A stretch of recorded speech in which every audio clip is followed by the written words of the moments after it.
আসসালামু আলাইকুম বন্ধুরা, আজকে আমি বানাবো শিমের একটা দারুণ রেসিপি।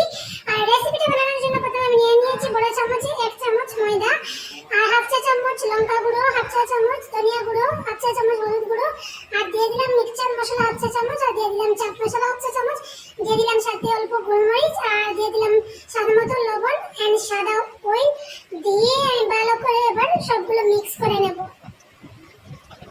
একটু একটু করে জল দিয়ে দিয়ে ভালো করে মিক্স করে নেব, যাতে বেশি মানে কি বলবো আর লেয়ের মতো না হয়ে যায়। তার জন্য আমি একটু একটু করে জল দিয়ে ভালো করে মেশাবো।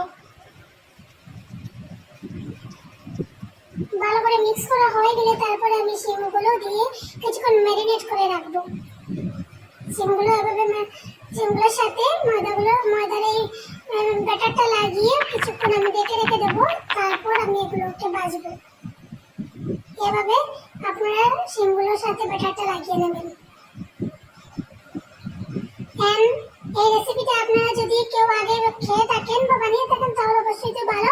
যদি আমার এই বানানোর মধ্যে কোনো ভুল ত্রুটি হয় তাহলে ক্ষমা দৃষ্টিতে দেখবেন এন্ড আমাকে সাজেস্ট করবেন, আমি নেক্সট ভিডিওতে আবার ঠিক করে করতে পারবো। আর যারা দেখেননি অবশ্যই স্কিপ না করে ভিডিওটা দেখবেন এন্ড ঘরে বাসায় ট্রাই করে দেখবেন গাইস।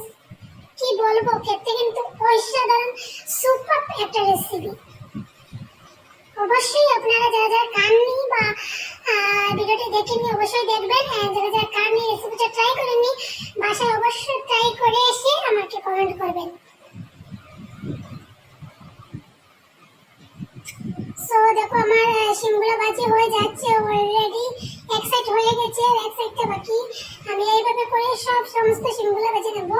আমি টোটাল নিয়েছি 18টা শিম, আর 18টা শিম আমি কিভাবে ভাজবো, কারণ 18টা নিয়েছি তার কারণ আমরা মানুষ হচ্ছি 6 জন, আর 6 জনের ভাগে পড়বে 3টে করে, তাহলে কি হলো 318টা হলো। তো আমি 18টা শিম নিয়েছি, এইভাবে 18টাই এইভাবে ভেজে নেব। আপনারা এইভাবে ভেজবেন, হালকা আছে ভেজবেন, গ্যাসের স্টোভটা একটু হালকা রাখবেন, নাহলে ওটা পুড়ে যেতে পারে। তো দেখো কত সুন্দর হয়েছে, খেতেও কিন্তু অসাধারণ হয়েছে।